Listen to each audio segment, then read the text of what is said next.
आपण दिवाळी हा सण साजरा करतो, अतिशय आनंदात साजरा करतो।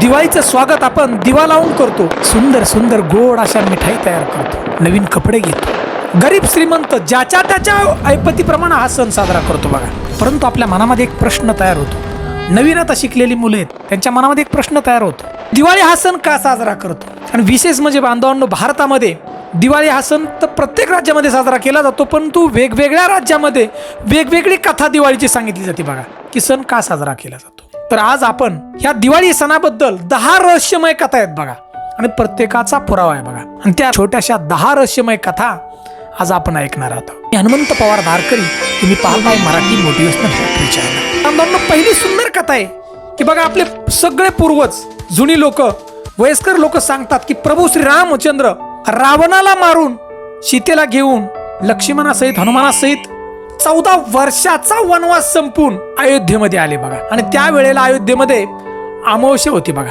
अंधार होता सगळं अयोध्येमध्ये, आणि त्यावेळेला बघा तिथल्या रयतेनं दिवे लावून प्रभू रामचंद्रांचं स्वागत केलं बघा। त्यावेळेला फटाक्यांची आतिषबाजी केली, एका चांगल्या विचारानं वाईट विचाराचा पराभव केला, म्हणजे अहंकारी रावणाचा पराभव केला, म्हणजे अहंकाराचा पराभव केला। आणि प्रभू रामचंद्र या दिवाळीच्याच दिवशी बघा अयोध्येमध्ये आलं, सुंदर मिठाई तयार केली, गोड गोड दिवे लावलं आणि प्रभूंचं स्वागत केलं। म्हणून बघा दिवाळी त्या ठिकाणी तशा प्रकारे साजरी केली जाते सगळीकडेच, म्हणजे आपल्याकडे। आणि दुसरी सुंदर रहस्यमय कथा आहे, महाभारताचा पुरावा दिला जातो बघा, की 12 वर्ष वनवास आणि अज्ञातवास हा पांडवांना मिळाला होता बघा। आणि हा सगळा वनवास संपून पांडव कार्तिक अमावस्येच्या दिवशी पांडव परत आले बघा हस्तिनापुरात, आणि हस्तिनापुरात त्या ठिकाणी तिथल्या रयतेनं दिव्या लावून स्वागत केलं आणि आनंदोत्सव साजरा केला, आणि मिठाई गोड गोड एकमेकाला वाटली बघा, आणि त्या ठिकाणी तो दिवाळीचा पुरावा दिला जातो बघा। तिसरी रहस्यमय कथा आहे बघा अशी, की भगवान श्रीकृष्ण यांना विजय मिळाला बघा। तो कसा, त्यासाठी कथा आहे का बांधवांनो? नरकासुर हा महाभयंकर राक्षस होता,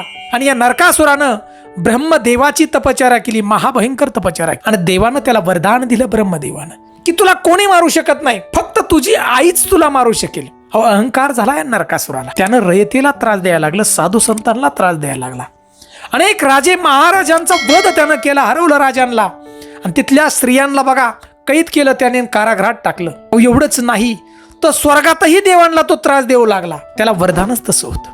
परंतु देवानं त्या टायमाला ब्रह्मदेवानं म्हटलं होतं की फक्त तुला तुझी आई मारू शकेल। त्याला वाटत होतं प्रेमापुटी माझी आई मला मारणार नाही, त्याचा अत्याचार वाढला, आणि त्यावेळेला बघा नरकासुराच्या आईनं सत्यभामाचा अवतार घेतला, म्हणजे पुनर्जन्म झाला सत्यभामाच्या स्वरूपात, प्राणघातक हल्ला केला नरकासुरावरती सत्यभामाने, आणि त्यावेळेला भगवान श्रीकृष्णानं या नरकासुराचा वध केला बघा।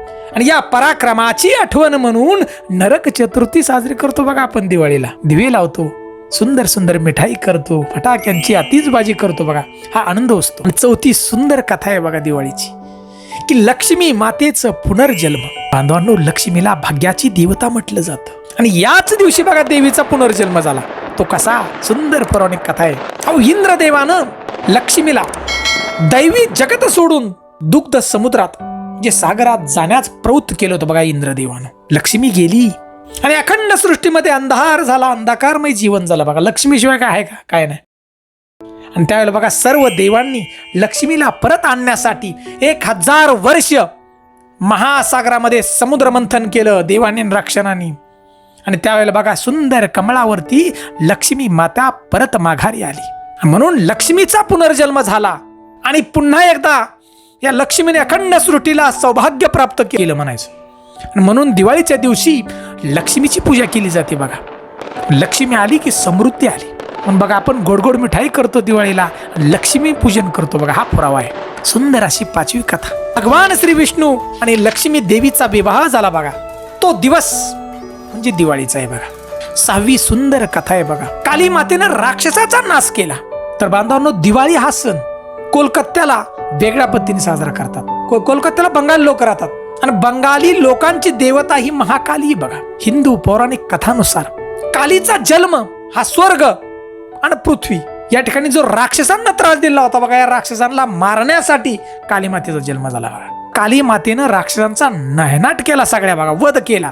त्यावेळेला देवीला क्रोध महाभयंकर आला होता, आणि हा क्रोध शांत करण्यासाठी बघा, क्रोध इतका आलता की संपूर्ण सृष्टी नष्ट होणार होती बघा। त्यावेळेला मातेला शांत करण्यासाठी देवादेव महादेव स्वतः मातेच्या पायाखाली आले बघा. आणि त्यावेळेला महाकालीचा स्पर्श झाला देवादेव महादेवांना आणि महाकाली शांत झाली बघा. म्हणून या काळामध्ये देवी लक्ष्मीचं पूजन केलं जातं आणि महाकाली रौद्र स्वरूपाचं सुद्धा पूजन केलं जातं बघा दिवाळीला. आणि यामुळे आपण आनंद उत्सव साजरा करतो दिवाळीला. बांधवांनो, 7वी सुंदर कथा आहे. विक्रम संवतचे प्रवर्तक चक्रवर्ती राजा विक्रमादित्य यांचा राज्याभिषेक झाला म्हणून दिवाळी सण हा त्यावेळी प्रजन साजरा केला बघा. 8वी सुंदर कथा आहे बघा बळीराजाची. सुंदर कथा आहे. अहो, दिवाळीचा महत्वाचा दिवस म्हणजे बलिप्रतिपदा. अहो, शेतकऱ्यांचा राजा बळीराजा म्हणून बघा शेतकऱ्यांना बळीराजा म्हटलं जातं का नाही. आणि याच बलिप्रदेच्या दिवशी बळीराजा आपल्या प्रजेला भेटावयास येतो. तर बांधवांनो, ग्रामीण भागामध्ये बहिणी आपल्या भावाला ओवाळताना म्हणतात, इडापिडा टळो बळीचं राज्य येऊ, अशा बहिणी म्हणतात बघा ओवाळताना. अशी सुंदर कथा एक सांगितली जाते की दसऱ्याच्या दिवशी बघा वामनानं व त्याच्या सैन्यानं बळीराजाला कपटानं मारलं. प्रजेचं प्रचंड नुकसान केलं, लुटलं प्रजेला. मुलगा आहे ना बळीचा, बाणासुरानं आपल्या प्रजेला धीर देण्यासाठी सांगितलं बघा की आपला राजा मेला नाही, 21व्या दिवशी पुन्हा राजा येईल भेटवाय प्रजेला. म्हणून बांधवांनो, दसऱ्यानंतर बघा 21व्या दिवशी बलिप्रतिपदा असते आणि याच दिवशी बघा बळीराजा आपल्या दुःखी प्रजेला भेटायला येतो. आणि त्यावेळेला प्रजा स्वागत करते बळीराजाचं. दिवे लावून मिठाई करून मिठाई वाटतात, मिठाई करतात घरामध्ये. 9वी सुंदर कथा आहे भगवान महावीर यांचं निर्वाण. अहो, दिवाळीला जैन धर्म सुद्धा बघा दिवाळी जोरात साजरी करतो. आणि दिवाळीची जी धनत्रयोदशी त्याला ध्यानतेरस म्हणतात बघा ही जैन धर्मी लोक. आणि याच दिवशी बघा तिसरे ध्यान करण्यासाठी भगवान महावीरांनी योग निद्रा धारण केली होती. आणि सलग 3 दिवसानंतर योग नंतर याच दिवशी बघा महावीर यांनी बघा निर्वाणासाठी प्रगती केली, निर्वाणासाठी. आणि त्यामुळं दिवाळी साजरी करतात ही जैन धर्मी लोक बघा. म्हणजे प्रत्येकाच्या वेगवेगळ्या कथा आहेत पण सण हा एकच आहे बघा. 10वी सुंदर कथा आहे की शिखांचे 6वे गुरु हरगोविंद यांची तुरुंगातून सुटका झाली बघा पंजाबमध्ये. आणि त्यामुळे दिवाळी साजरी केली जाते. कारण बघा 17व्या शतकातील गुरु हरगोविंद यांना मुघल साम्राज्य यांनी नजरकैद ठेवलं होतं नजरकैदेत. आणि 1619ला याच दिवशी मुघलांच्या ताब्यातून सुटका झाली म्हणून पंजाबमधली जी लोक आहेत ती दिवाळी साजरी करतात बघा. फटाके वाजवतात, दिवे लावतात, मिठाई वाटतात एकमेकाला आणि आनंद उत्सव हा दिवाळीचा साजरा करतात. 1577ला सुवर्ण मंदिर आहे, या सुवर्ण मंदिराची पायाभरणी झाली बघा. त्यामुळे सुद्धा पंजाबी लोक दिवाळी साजरी करतात, दिवे लावून मिठाई वाटतात. तर बांधवांनो, हिंदू धर्माप्रमाणे प्रत्येक सण साजरा करतो त्याला पुरावा आहे बघा. म्हणून मी आज ज्या आपल्याला 10 गोष्टी सांगितल्या ह्या कुठल्याही दंतकथा नाहीत, सत्यकथा आहेत बघा. महाभारत रामायण याला पुरावा आहे बघा सगळा. हे खोटं नाही, खरं आहे. म्हणून माझ्या बांधवांनो, आपल्या घरातील लहान मुलांनी जर आपला प्रश्न विचारले की बाबा आपण दिवाळी का साजरी करतोय, त्याला यातली एक तरी गोष्ट आपण नक्की सांगा. तर बांधवांनो, हा जर दिवाळीचा व्हिडिओ जर आपल्याला आवडला असेल तर आमच्या चॅनलला नक्की लाईक करा. चॅनलवरती प्रथम असाल तर नक्की सबस्क्राईब करा, बेल घंटीचं बटन दाबा, म्हणजे येणारा प्रत्येक व्हिडिओ आमचा देवी देवतांचा, विज्ञानाचा, इतिहासाचा आपल्यापर्यंत त्वरित पोहोचेल बघा. आम्हाला कमेंट म्हणून ओम नमो भगवते वासुदेवाय अशी नक्की कमेंट द्या बघा. जय श्रीराम अशी नक्की कमेंट द्या. जय हिंद, जय भारत.